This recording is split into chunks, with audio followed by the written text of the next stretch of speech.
ধন্যবাদ সম্মানীয় সঞ্চালক ভাই টুটু।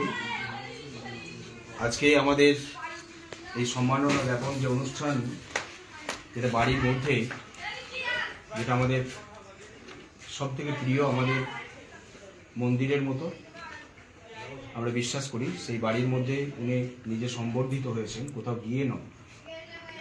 সেই সম্বর্ধনা অনুষ্ঠানে আজকে আমাদের মধ্যে আমাদের খণ্ডঘোষ বিধানসভার সম্মানীয় বিধায়ক, আমাদের জনপ্রিয় বিধায়ক, আমাদের এলাকার সকলের প্রিয় মানুষ রবীন্দ্রচন্দ্র বাগ মহাশয়, তিনি আছেন পূর্ব বর্ধমান জেলা পরিষদের জনস্বাস্থ্য দপ্তরের কর্মাধ্যক্ষ বিশিষ্ট শিক্ষক বিশ্বনাথ রায় মহাশয়, আছেন আমাদের পঞ্চায়েত সমিতির 2 কর্মাধ্যক্ষ ভাই সৈফুদ্দিন চৌধুরী এবং ভাই ফিরোজ, দুজনে আছে। আমাদের সগাই অঞ্চল সভাপতি রাধাকান্ত মণ্ডল, তিনিও আছেন। সর্বোপরি যিনি আজকে আমাদের এখানকার আজকের এই ছোট্ট অনুষ্ঠানে যিনি ঋত্বিক প্রধান ব্যক্তিত্ব, আমাদের মোহনবাবু, যাকে আমরা সম্মানিত করলাম আমাদের দলনেত্রী এবং দলের নির্দেশ মোতাবেক।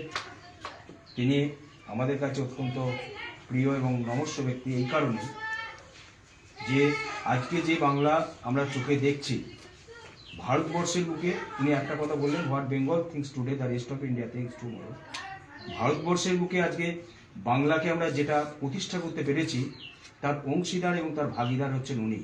কারণ গৌরবান্বিত বাংলার উনি একজন ভাগিদার, কারণ উনি জয়েন্ট ভিডিও উনি ডেভেলপমেন্টের কারিগর, জয়েন্ট ডেভেলপমেন্ট অফিসার।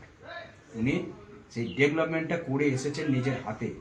এবং তার থেকেও বড় কথা যেটা, আজকে যেখানে বাংলার সংস্কৃতি, বাংলার কালচার, বাংলার কৃষ্টি, বাংলার অহং, বাংলার গর্ব, বাংলার গরিমা, বাংলার ধর্মীয় রীতি, বাংলার ধর্মীয় সংস্কৃতি, সব কিছুর উপর যখন একটা আঘাত আসছে, তখন বাঙালি হয়ে বাঙালির সংস্কৃতিকে মান্যতা দেওয়ার জন্য রাজ্যের মুখ্যমন্ত্রী মমতা বন্দ্যোপাধ্যায় তিনি যে নির্দেশ দিয়েছেন, সেই নির্দেশটা এই বাঙালির সংস্কৃতিকে সম্মাননা জ্ঞাপন করার জন্য এবং একটা আমাদের সামনে একটা উদাহরণ তৈরি করা, এই কারণে যে যিনি নিজের জীবনটাকে শেষ দিন পর্যন্ত, তার কর্মকালের শেষ দিন পর্যন্ত এই রাজ্যের উন্নয়নের কাজেই নিয়োজিত করেছিলেন, সেই মানুষটাকে আজকে সম্মানিত জ্ঞাপন করা হচ্ছে।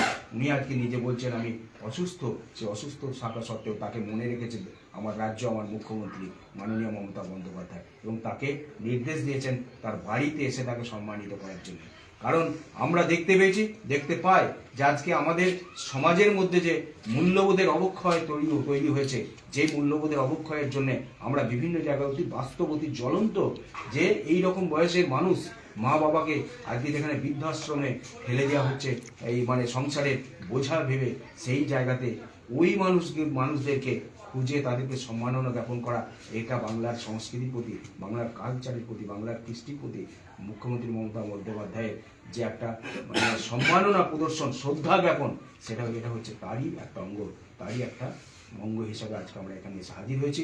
এই অনুষ্ঠানে আমি থাকতে পেরে আমি নিজেকে ধন্য মনে করছি। কারণ এরকম একজন মানুষ, যিনি একজন মুসলিম সম্প্রদায়ের মানুষ হিসাবে উঠে এসে একজন জয়েন্ট ভিডিও পর্যন্ত, সেই সময় উনি যে সময় জয়েন্ট ভিডিওর দায়িত্ব পালন করেছেন, ওই সময় মুসলমানদের চাকরির সংখ্যা অতি নগণ্য। সেই সময় নিজেকে জয়েন্ট ভিডিওর জায়গায়, জয়েন্ট ভিডিওর চেয়ারে বসে উনি শুধু নিজেকে গর্বিত করেননি, মুসলিম সমাজকে, আমাদের সকলকে কিন্তু উনি গর্বিত করেছেন। তাই ওনাকে আমার তরফ থেকে আন্তরিক প্রীতি, শুভেচ্ছা, অভিনন্দন এবং কুর্নিশ, সেই সঙ্গে শ্রদ্ধা জানিয়ে আমি আমার কর্তব্য শেষ করছি।